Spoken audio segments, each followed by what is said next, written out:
Hi everyone, I'm here this morning with Lyle English from Moira Baptist Church, and we're in his lovely church here this morning. Lyle is a member and a deacon of this church, and Lyle is well known among his church friends and further afield of all the fundraising that he has done for various charities in the past and fundraising initiatives that he's been involved in.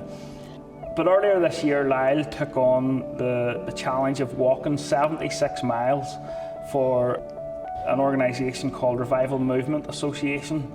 Revival Movement Association print and ship gospel literature all across the world, free of charge to many different individuals.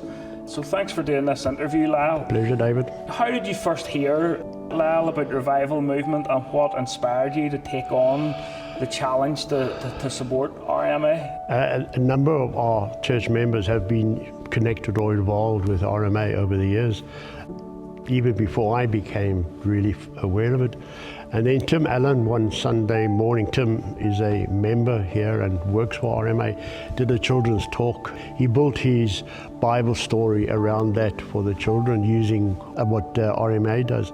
And that really sort of, oh, that's interesting. Yeah. And then Tim arranged for me to have a tour of the factory, and I was just bowled over by the size of the place. I didn't expect that. The equipment, the volume, I just couldn't believe what was happening, and to think that what is printed here in Northern Ireland is going all over the world. And the more I sort of spent time in finding out, the more and more I got to sense the reach that RMA has way beyond the borders of Northern Ireland. Yeah. And now just one example, just, not so long ago there was a 40-foot container going to Nigeria. That whole thing cost £50,000, I think. Yeah.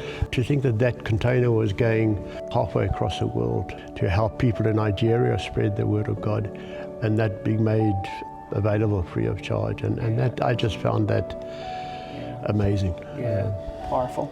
Yeah, I got a chance to do a few walks with you, Lyle, and we got to know each other a bit better by doing the walks. But one thing was quite good about it, the season of weather that you had when you were doing the walks. It was always quite good. I was very fortunate.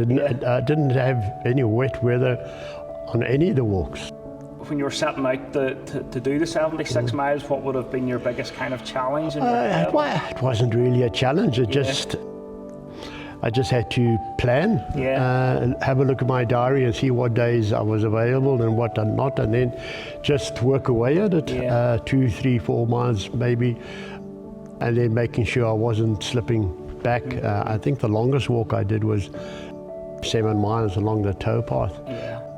And I think just thinking of that, a big part was to keep people posted, the people who I was reaching out to for support, telling them about my walk progress, but also feeding them stories like the Nigerian container. Just keep feeding those stories to help people more. So my objective wasn't just to raise funds for them, but also to create a bigger awareness, perhaps, of what RMA does and the extent of what they do. So. And would you say, was there anything particularly you enjoyed about doing the walks, or anything that you found that even helped you? Or apart from the physical benefit, getting out in the fresh air, and that I find in all the walks, even just walking around the Logan Park, I just find that opportunity to be on my own. To think, to plan, to reflect, to pray, and I guess as our text says, just to be still in those 40 minutes or whatever it is, and I find that even more of a benefit than the physical, just time to yourself. Yeah, cool. Did you have a particular amount you wanted to raise, or if you did, how did that finish up for you?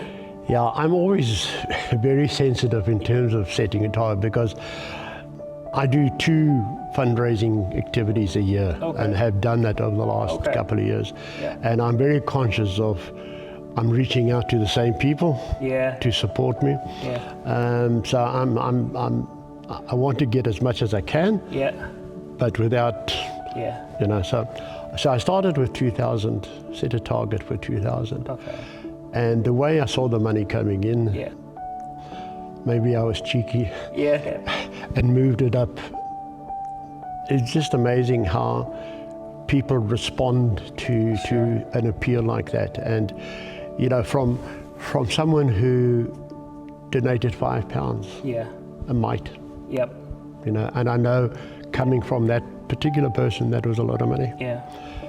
Through to, there were 59 people actually Yeah. contributed to Yeah. that, and different amounts, many anonymous Yeah. gifts. And then I had 2 anonymous supporters who committed to matching what I had Wow. raised. Wow. And that obviously boosted the income. Yeah. Amazing. So I finished up on about 9,600. Well, that's powerful. Yeah. Yeah. And also want us to remember the gift aid that comes with that. Oh, so gift aid goes on top of that. On top of that, yeah. That's It's just amazing how people who have a passion Yeah. for that just so freely Yeah. gave. Would you say the fundraising and like fundraising initiatives could even be a ministry in itself in helping mission organisations like the likes of RMA? So like is fundraising a type of ministry that, could you call it that? Or what's your views on that? I think so. And a couple of things there. As an example, our Sunday school here in BC, each year they take on a project. Yeah. Different mission organisations, Yeah. etc. And got little money boxes for the kids to Yeah. take home. And I think that arranged, I can't remember exactly the amount, but that was it £6,000? Yeah. Wow. From that? Excellent. So yeah, so that's something they do every year. But I think also on an individual basis, the conference centre in Victorin, they call it the T3 conference centre. Yeah. And I like that because the 3 T's is your time, your talent, and your tithe. Okay. Yeah. Okay, and I believe that each of us have the opportunity, responsibility to see how they can give something back, be it time, be it their talent, or be it their tithe. There's a church which, you know, we do from time to time, or individuals can get involved as well. Yeah. We have a team that goes to Madagascar to support a hospital there. Yeah. And there's 2 or 3 guys from here who join the team, and they go with their talent. Yeah. They're electricians, they are bricklayers or whatever, and they go, they take equipment, they take supplies, and that's the way they contribute, you know. So you can do it in different ways. Well, no, that's very interesting, Lyle. No, so I just really want to say thank you. I'm an employee as RMA, as you know, and I just want to say thank you for doing the walks. It will not only make a difference, but it will have eternal impact. And I think that's what's really special about it, because it has the possibility to change people's lives with the power of the gospel being spread across the world. So no, just thank you, Lyle, on behalf of everyone in the work, and we wish you well, and God bless. Pleasure, my pleasure indeed. Thank you. Thanks a lot, David, thanks.